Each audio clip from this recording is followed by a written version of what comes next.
बिस्मिल्लाहिर्रहमानिर्रहीम। अस्सलाम वालेकुम स्टूडेंट्स, उम्मीद है कि आप सब खैरियत से होंगे। मेरे YouTube channel basic English grammar में खुश आमदीद। स्टूडेंट्स, आज हम पढ़ने जा रहे हैं कंडीशनल सेंटेंसेस। तो कंडीशनल सेंटेंसेस हमारे पास क्या होते हैं, यानी ऐसे जुमले जिसमें किसी शर्त का इजहार किया गया हो।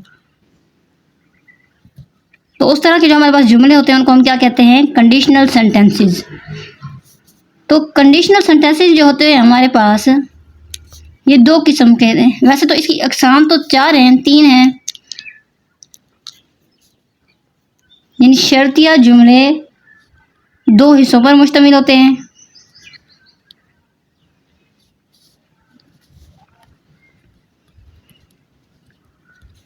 तो एक में हमारे पास क्या होता है कि एक में हम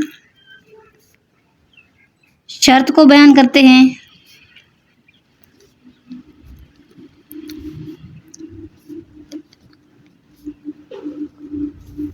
जबकि दूसरे में हमारे पास क्या होता है, उस शर्त का यानी कि बदला बयान किया जाता है।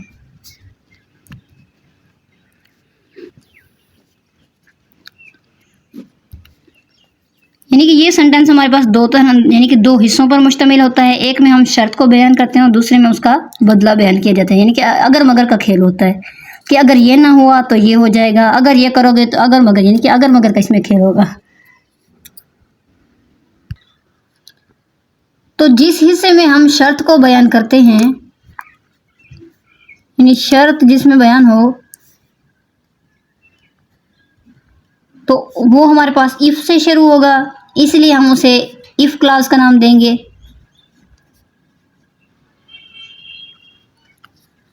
और दूसरा हिस्सा जो हमारे पास होगा,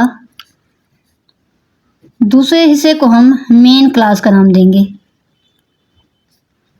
यानी कि इस टेंस में हमारे पास दो क्लॉजेज होंगी, एक इफ क्लॉज और दूसरी हमारे पास क्या है, मेन क्लॉज।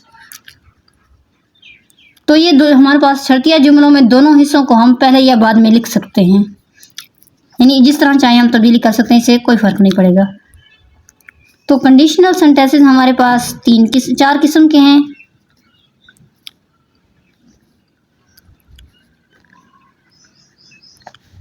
फर्स्ट हमारे पास हो गई जीरो कंडीशनल क्लॉज,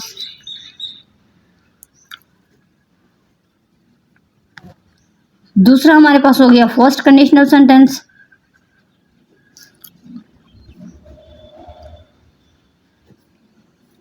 और तीसरा हमारे पास सेकंड कंडीशनल,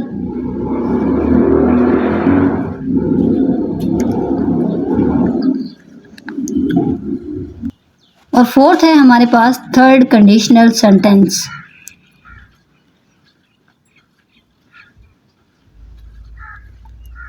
तो फर्स्ट ऑफ ऑल आज हम डिस्कस करेंगे इस लेक्चर में जीरो कंडीशनल सेंटेंसेस हमारे पास क्या होते हैं।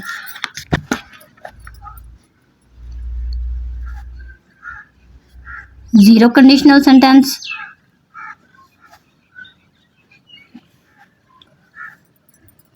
तो जीरो कंडीशनल सेंटेंसेस में हमारे पास इस तरह के जुमले होंगे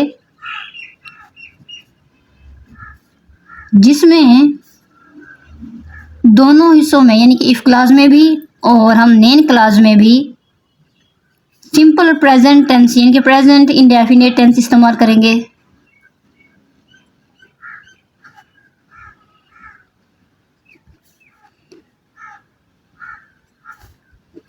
तो इसमें सिंपल प्रेजेंट टेंस यानी कि प्रेजेंट इंडेफिनिट टेंस इस्तेमाल होगा। अब हम इसकी एक एग्जांपल लेते हैं जीरो कंडीशनल सेंटेंस को समझने के लिए। इफ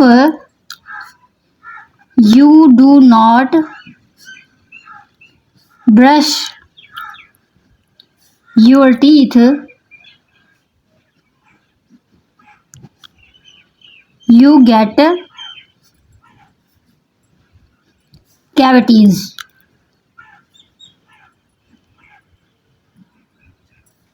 तो इसमें हमारे पास दो क्लासेस हैं, एक हमारे पास ये क्लास हो गई और दूसरी हमारे पास ये क्लास है। इसमें हम शर्त यानी कि लगा रहे हैं कि अगर तुमने ऐसा ना किया तो क्या हो जाएगा। तो ये हमारे पास इफ क्लास है और ये हमारे पास क्या है, मेन क्लॉज। यानी कि यहाँ पर हम कह रहे हैं कि अगर तुमने अपने दांतों को ब्रश ना किया तो तुम्हें कैविटीज़ हो जाएंगी।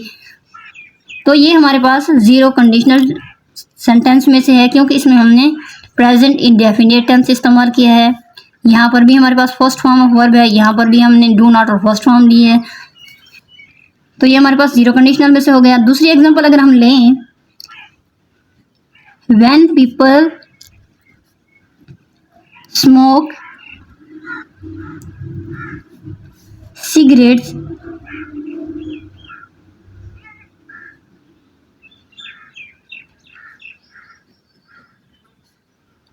their health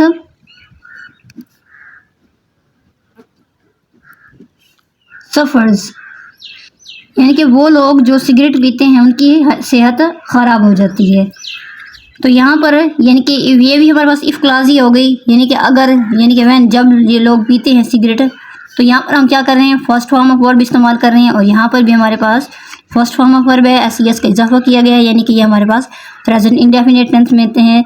तो ये भी हमारे पास क्या है, ज़ीरो कंडीशनल सेंटेंस की एक एग्जाम्पल है। मज़ीद और एक एग्जाम्पल ले लेते हैं। If you keep ice in the sun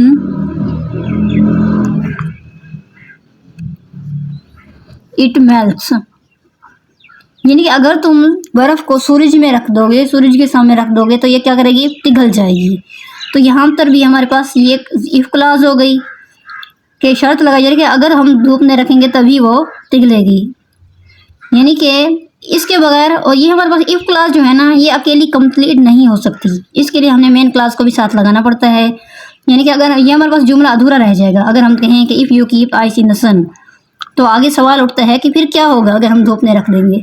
तो ये मेन क्लॉज जो है ना, अगर हम इसे लिखें तो ये कंप्लीट हो सकती है। लेकिन ज़ीरो कंडीशनल सेंटेंसेस बनाने के लिए हमारे पास क्या होता है, दो तरह के ये सेंटेंसेस, दो तरह की क्लॉजेस इस्तेमाल होती हैं, तभी ये हमारे पास कंप्लीट होता है। तो इस तरह ये हमारे पास ज़ीरो कंडीशनल सेंटेंस कंप्लीट हो जाएगा। तो ज़ीरो कंडीशनल सेंटेंसेस में हम वो जुमले लेते हैं जिसमें, यानी वो शर्तिया जुमले जिसमें हम अमूमी तौर पर सच्चाइयाँ, जो अमूमी सच्चाइयाँ होती हैं वो बयान करते हैं। अमूमी सच्चाइयाँ बयान की जाती हैं, यानी यूनिवर्सल ट्रूथ हो सकता है, या यानी कि वो चीज़ें जो डेली हमारी एक्टिविटीज़ में से हों।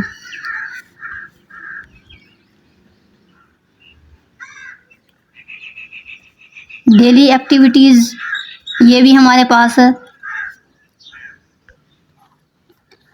तो यानी कि हमारे पास यूनिवर्सल ट्रूथ हो या डेली की एक्टिविटीज़, डेली हमारी जो रूटीन हो, उस तरह के जो हमारे पास सेंटेंसेस होंगे वो भी ज़ीरो कंडीशनल सेंटेंस में आएंगे।